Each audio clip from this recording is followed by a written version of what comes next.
For much of the day, of course, the news has been focused on Egypt and on Yemen and on the protests of U.S. embassies in those countries and in about 9 other countries around the globe today. These protests flaring in response to a crude, obscure, anti-Muslim video of still murky origins. NBC's Richard Engel is going to be joining us live from Cairo shortly with all the latest news from there. And you can see these are images here from Cairo. People are still gathered near the U.S. embassy. A still rather hairy situation, as you can see there. We'll be checking in with Richard momentarily. When Muammar Gaddafi was still alive, when he was still the dictator of Libya, Gaddafi had a plan to settle the conflict between Israel and the Palestinians. To settle that issue once and for all, in a very simple way, all you had to do, he said, was make a new place that would be called Israeltine. So it was like Israel and Palestine, but you combined them, so it'd be Israeltine. He thought just calling a new place that would settle everything. Muammar Gaddafi also had a Condoleezza Rice problem in that he loved Condoleezza Rice too much. When his compound in Tripoli was overrun by rebel forces, one of the things that they found in his living quarters was kind of a mash book of pictures and clippings about Condoleezza Rice. Every page, a new thing about Condoleezza Rice. Eek. Gaddafi, it turns out, was also afraid of the top floors of buildings that had multiple floors.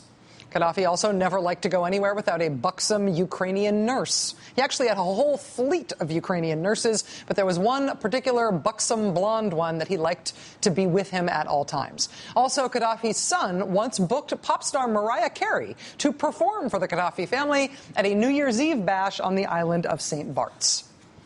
Some of those weird things about Gaddafi we learned once his regime fell last year, when people started going through his creepy belongings. But some of those things, including the buxom nurse thing, some of those things we learned about Gaddafi because of WikiLeaks. A trove of WikiLeaks State Department cables related to Libya were released in late 2010 and early 2011, right around the time the rebel uprising was starting in that country. One of the Libya documents that was published by WikiLeaks had been written by Christopher Stevens, who later became the U.S. ambassador to Libya. He's the ambassador who was killed in the attack on the U.S. consulate in Benghazi 2 nights ago. Christopher Stevens was an Arabic speaker. He was a longtime student of Libya. He had lived in the country on and off for a long time. He understood the country well. And in 2008, he wrote what, in retrospect, now seems to be a really important and really chilling memo about this particular place in Libya. See, we'll show you. This is where Libya is on the map of North Africa, right? You can see Libya sort of juts into the Mediterranean at 2 different points, on the west side and on the east side. On the western side there, you see, is Tripoli. That is the capital of Libya. But it is way over on the other peninsula, on the right, on the eastern part of the country, where the city of Benghazi is located. And this place that Christopher Stevens, our ambassador who was just killed, the place he wrote about in 2008 in this cable that was uncovered by WikiLeaks, it's right there next to Benghazi. It's the city of Derna. And in order to understand how it is that we just had an ambassador murdered, it is worth knowing what that ambassador had to say about this place. It's really interesting, and it seems to be connected. Okay, if Derna is famous in America for anything, it is for a bad reason. When the Iraq War was at its worst, when jihadist foreign fighters were flooding into Iraq from all over the world to go martyr themselves trying to kill American troops in Iraq, al-Qaeda documents that were seized by the U.S. Army in Iraq showed that the little town of Derna in Libya sent more volunteers to die in Iraq in 2006 and 2007 than any other place in the entire Arab world. Libya, per capita, as a country, sent more fighters to Iraq than any other country. But it was specifically Derna, that town, that sent the highest number of fighters, the most, full stop. And in 2008, the man who would become our ambassador, Christopher Stevens, he went to Derna to assess the state of militancy and anti-Americanism there. And his cable back to Washington actually used the Bruce Willis movie Die Hard as an analogy for understanding how intense the local attitudes were there about jihad. Once the uprising against Muammar Gaddafi was underway, CNN reported this June that al-Qaeda Central, the part that used to be headed by bin Laden, al-Qaeda Central, dispatched a top operator from the tribal areas in Pakistan to go to Derna, to go to that part of Libya, to capitalize on that town's legendary militancy, and also what by then was the raging fight against Gaddafi's forces in Libya specifically. The assignment was to set Derna up just outside of Benghazi as essentially a new mini Afghanistan, a new hub for al-Qaeda with multiple training camps there for al-Qaeda fighters. That was last year. And ultimately, this murder of an American ambassador did not happen in Tripoli, didn't happen way over on the western part of the country, in the capital, where the U.S. has its embassy and which is guarded by U.S. Marines and has full security. It didn't happen there. It happened when the ambassador was in this lately fortified consulate building over in the eastern part of the country, in a city that's basically right next to what al-Qaeda is trying to build as a new hub for terrorist training. The city of Benghazi, right near Derna, is a city that in the past few months has seen multiple attacks that are not just about local grievances or lingering anti-Gaddafi stuff. They're about targeting the West. On May 22nd, there was an attack on the Red Cross in Benghazi. A group claimed credit for it, and in so doing, they filmed the entire attack. And then in their video, they interspersed footage of the attack with other traditional al-Qaeda-type references that you see in other al-Qaeda videos. In this case, they interspersed pictures of the attack with a speech about martyrdom that took place underneath the black flag of Islamist militancy that you can see here. And this was not a run-of-the-mill, we're mad about local issues attack. They were not attacking a target of strategic local significance for Libya. They picked a Western target. They picked a Western international target, the Red Cross. The name of this group claiming credit for that attack on the Red Cross, they said their name is the Brigade for the Release of the Imprisoned Sheikh Omar Abdel Rahman. Well, okay, the imprisoned Sheikh Omar Abdel Rahman is currently imprisoned in North Carolina. In Butner, North Carolina. It's the blind sheik guy who was imprisoned in connection with the first World Trade Center bombing back in 1993. So this gang of militants in Benghazi is not saying that they're mad about Gaddafi. They're not mad about corruption or some local issue. They are named after a guy who's in prison in America for plotting attacks in New York City. And to express their anger about it, they attacked the Red Cross. The following month, the United States announced that a U.S. drone strike had killed a Libyan who was the second-ranking guy in al-Qaeda Centrals, a guy who went by the moniker al-Libi, which means the Libyan. The same group in Benghazi responded immediately. Within 24 hours, they launched another attack that they filmed al-Qaeda style, and they ultimately claimed credit for it. This time their target was the U.S. consulate in Benghazi, the same U.S. consulate where Christopher Stevens was killed 2 nights ago. They hit the consulate with an IED. They turned the attack into an al-Qaeda-style video piece of propaganda. Less than a week later, the same group hit a British envoy in Benghazi with a car bomb. That envoy ultimately escaped, but again, it had all the hallmarks of either al-Qaeda inspiration or al-Qaeda training. They filmed the incident, they dropped leaflets, they tried to take as much credit as possible. And then on the morning of September 11th, this week, al-Qaeda Central put out a video calling for attacks to avenge that same killing of al-Libi that the group in Benghazi had avenged before, when it was first announced that he was killed. And by that night, by the night of September 11th this week, we had what appears to be an organized, military-style, sustained, sophisticated, complex attack on that same U.S. consulate again. And this time they killed the American ambassador and 3 other Americans. As we learn more about that attack, the idea that this was just a protest gone wrong, that it was just a grassroots angry mob that overran this facility, that seems less and less likely.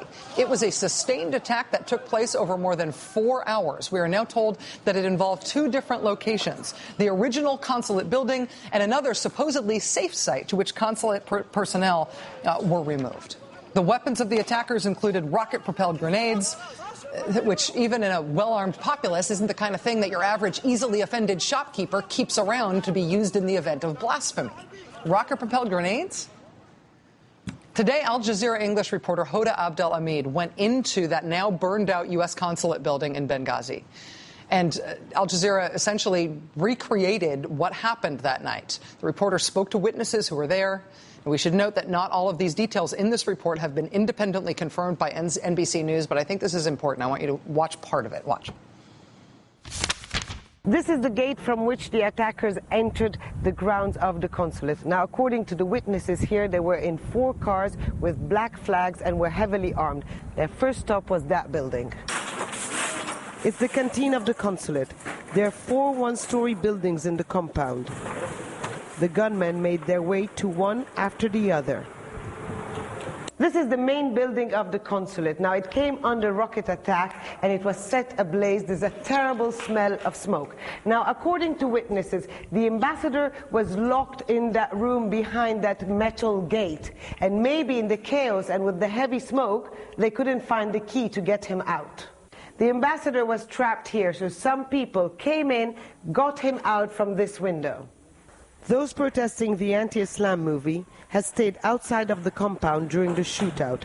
Theirs was a peaceful demonstration. But looters joined in, ransacked everything, and took away whatever they could on their way out. Witnesses here say this could have only been a well-planned attack. Maybe an act of revenge for the killing of Al-Qaeda's number 2, a Libyan national who died in a U.S. drone attack in Pakistan a few months ago. Witnesses say this could have only been a well-planned attack. The attackers arriving in 4 cars all at once, flying black flags, heavily armed. Also, NPR's Layla Fazal also spoke to a number of witnesses on the scene, people who were in the area that night. Here's what she reported a short time ago. She said, a lot of the witnesses we've spoken to, neighbors, the son of the landlord, a Libyan guard who was wounded in the first part of the attack on Tuesday night, all say there was no protest at all. They say it began and ended as an organized attack on the consulate, an organized attack. Anybody who tells you that what happened to our ambassador and our consulate in Libya was the result of a protest over an offensive movie, you should ask them why they think that. I mean, that was the first version of events we heard. That does not seem to explain what happened that night. It does not seem to be borne out by the facts, the more facts we get.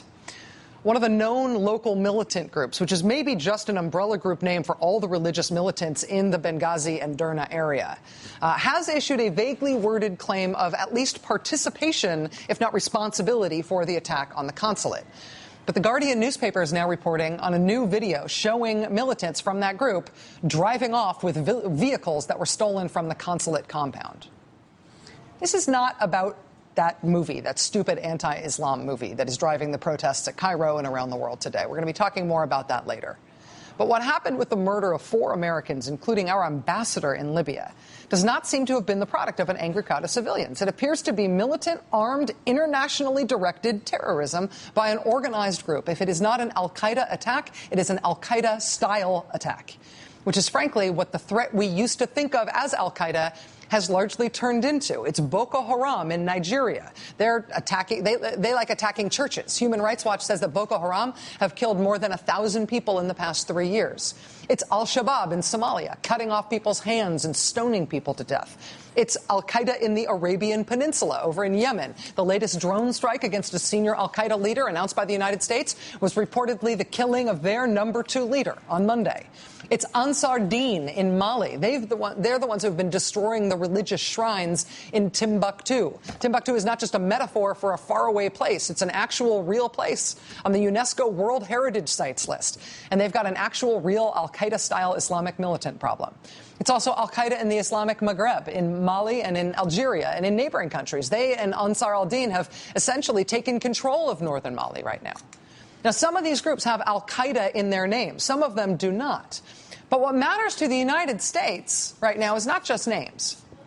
And what matters to the United States right now, not just in terms of our interest in how things broadly go in other parts of the world, but in terms of our own national security as Americans, is how much these groups and others like them are interested in and moving toward international terrorism. How much they are interested not just in the local concerns that make them a plague to their host governments and the civilians who are in their way, but how much their ideology turns their interest and their targeting toward us, toward Western targets. I do not mean to be harsh about this, but what we are looking for as a nation in terms of the narrowest conception of our national security is where is the overlap between militant, trained, armed, organized fighting groups and anti-American ideology? Because that overlap is the U.S. consulate attack in Benghazi and this brigade for the release of the imprisoned Sheikh Omar Abdul Rahman and the murder of our American ambassador, the first murder of an American ambassador in the line of duty in a generation. What you're seeing at all the protests at U.S. embassies in the Muslim world is anti-Americanism, but it is not the same thing that happened in Libya. It is a different kind of threat that comes from a different place and requires a different response. NBC's chief foreign correspondent Richard Engel joins us live from Cairo, Egypt. That's next.